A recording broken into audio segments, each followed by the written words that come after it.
League is a very frustrating game, where it both feels like a single player game and a team one at the same time. It's single player in the sense that the best way of carrying most games is by becoming obscenely fed and taking over the game entirely by yourself. You can't trust anyone but yourself, and that's the best way of winning. But at the same time, you can't possibly get there without teammates. You have to work together with them in order to succeed, since it's usually impossible to literally 1v5 consistently. Today, we'll be going over something a bit different. Instead of showing you how to work better with your own teammates, we'll be discussing how to exploit the fact that your opponents likely don't have very good teamwork of their own. Let's start by reviewing a concept that you should know already. Imagine that both junglers meet each other at top scuttle crab at 3 minutes. The game is about to be decided, and it's on you to react to the skirmish about to unfold. If we take a look at this mid lane state, who has priority at the moment? It's LeBlanc, right? She has the shove, and Lux is on the back foot in terms of minions. But the better question to ask here would be, who actually wants to rotate over to scuttle fight? And the answer to that is definitely Lux. If both laners move right now, LeBlanc's minions will overpower Lux's minions, so while LeBlanc is helping it scuttle, she will be losing a lot of farm in the process. Lux is obviously happy with that. If she goes, she knows that there will be a wave waiting for her when she comes back. This situation will always come up in solo queue. Junglers don't really care about what's going on with your wave most of the time. The same is definitely true for the enemy jungler, which is the main thing that we'll be teaching today. How to get a lead over your lane opponent by making plays around the enemy jungler instead. Alright, let's take a look at what we mean in some real games. The first replay we'll take a look at is this Taliyah versus a Talon mid. The early game goes better than expected. She manages to score a kill at level 1 versus the Talon, as he decided to try and run away without using minions as cover, so he got blasted by literally every rock. Okay, keep in mind that the correct play here is probably to just freeze this wave and take a recall to buy Dark Seal. But Taliyah wanted to play very proactively this game in order to help us teach the concept that we're going over, so she shoves instead. Now, the lane state is about how it would have been had the Talon not died instantly. Moments later, we see Yi pathing towards his red buff from the level 1 ward Taliyah placed. She instantly moves over, but notice how she looks back at the wave. It was pushing away from her, but Talon began hitting it, which means that it's safe for Taliyah to roam, since the wave is now pushing to her instead. It's basically the same scenario that we covered at the start. If Talon roams, his wave is screwed, and Taliyah is totally okay with leaving the wave for the moment. She goes to annoy Master Yi a bit on the red buff, but doesn't fully commit since she has no summoner spells to work with.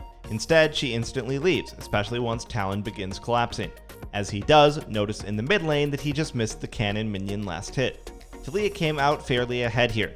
She scouted out the enemy jungler, wasted some of his time, all while denying a cannon minion and missing almost nothing in the process. Okay, let's take the time to address something in regards to this play. This was technically not a very good play by Taliyah to do, and yet it's a very effective strategy in solo queue. All the enemy team has to realize is that she's here just to waste their time. Talon should just farm in mid, while Master Yi just chills for 5 seconds. If they do that, Taliyah gains nothing and is just missing farm in mid for no reason. But the reason plays like these work so well in solo queue is the fact that both players are expecting something from the other. When a jungler sees the enemy mid invading them, you know for sure they're spam pinging their teammate to come and help, with no regard whatsoever to the wave. Likewise, how many times has your jungler died to a really obvious invade and you feel compelled to help? The point is that you're playing in an environment where teammates either don't trust each other or don't know or care about what the other wants to do. Which is exactly why Taliyah will perform a very similar play to this one a couple of minutes later into the game. Talon is away from lane, so she's able to shove in the wave and get priority. She moves into the enemy jungle to see what she can do and instantly runs into Master Yi. She begins skirmishing with him, but when it's obvious that Talon is rotating over, she just kites away. After successfully getting away and making sure that she's not being chased, once she sees Talon back in mid, she just loops back in to kill Master Yi at Raptors. Talon swoops in to try and clean her up, but she just jukes him back to mid lane where a juicy wave is waiting for her. Once again, a technically bad play is heavily rewarded because both players refuse to have any synergy. When Master Yi encounters Taliyah in the jungle, here's what should ideally happen. He backs off for literally 10 seconds and allows Talon to get into mid and shove the wave. Taliyah is then forced back into lane, and now Yi can freely farm his jungle again, and Talon gets a free roam since Taliyah has to concede priority. That's a great punish for this bad play from Taliyah, but that will never, ever happen in solo queue. Instead, Master Yi dies anyway, because he doesn't want to wait for Talon to get prio, and Talon is going down in farm because he doesn't trust his Master Yi to not run it down into Taliyah. This exact situation occurs way too often. The jungler refuses to back off, and the enemy mid, after the fact, tries to come and help instead of just pushing the wave. It's not even just a low elo thing. This concept extends all the way to Challenger because of how little synergy there is between players in solo queue at every level. Alright, let's take a look at another concept where we'll be abusing the fact that players don't actually know how to help one another and end up just hurting themselves. This game, both mids and jungles found themselves skirmishing around the Raptor camp. Neither side comes out super far ahead, so Neeko and Graves just push out the mid wave in order to reset everything. Neeko's about to do something rather dangerous. She's going to face check this Kha'Zix on purpose. She obviously gets caught and has to flash out of Aurelia's attempt to flash stun her. She then proceeds to walk back and forth baiting Kha'Zix to keep going, which of course he does. Before continuing, do you remember why Neeko is doing this? You should definitely remember that she did crash the wave prior to going into river. It's bouncing back into her right now, so she has no rush to get back mid yet. She continues running away, wasting Kha'Zix's time, and once she's out, she even guards the Raptors to make sure that he can't do them. Once she's sure of that, she walks back to mid where almost no farm was missed.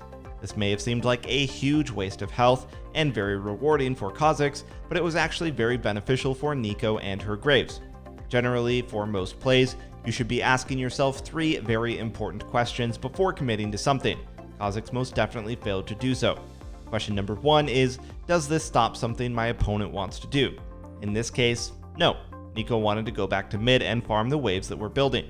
She barely missed any farm going back to mid, and Aurelia was basing anyway, so Neeko's HP is irrelevant. In terms of long-term advantages, Kha'Zix's chase did absolutely nothing. Question number 2 that he should have asked himself, does this negatively impact myself? In this case, yes, he's wasting a lot of time chasing Neeko. Meanwhile, he's losing his red buff and Raptor camp to Graves. Jungle is a very snowbally role, and wasting a ton of time like this can be game losing as a jungler if you get nothing in return. And finally, question number 3, does this benefit my teammates enough that it's worth doing anyway? Just like before, the answer is no. Aurelia had plenty of health and mana left, and should have been able to easily reset the lane herself. Yeah, it helps her a little bit, but it didn't help her to do something that she couldn't have done herself. This is actually a very powerful goal to play around, especially in low elo. Wasting junglers' time puts them incredibly far behind, especially since less experienced players don't know how to path and already naturally fall behind in levels anyway. Remember, Neeko lost nearly nothing in that chase, but by baiting Kha'Zix into wasting a ton of his time, he ended up very far behind this game. Setting junglers behind is the best way of getting kills handed to you later into the game, since you'll just be one-shotting a jungler 2 or 3 levels below you. Alright, let's take a look at one last replay and test your knowledge on this subject. Lulu is laning versus a Corki and ends up spotting Jax heading over to his red buff. She wants to go and mess with him like we've discussed so far. Not wanting to miss the cannon as she roams, she opts to kill it before rotating, but this gives Corki some false confidence that he can take a fight into an early game Lulu. That definitely didn't end well for him. Afterwards, Lulu looks to push in the wave so that she can reset, but Corki begins teleporting back along with a Jax gank. As we've mentioned, wasting a jungler's time is incredibly valuable, and that's what she's looking to do here. Instead of pathing down and easily getting away, she instead goes up and pretends to trap herself in the enemy jungle. Here's where we'll change things up from our previous examples. Let's give you Corki and Jax's POV instead. Just like all the other times, Lulu's play is technically not very good. How should they go about punishing her together?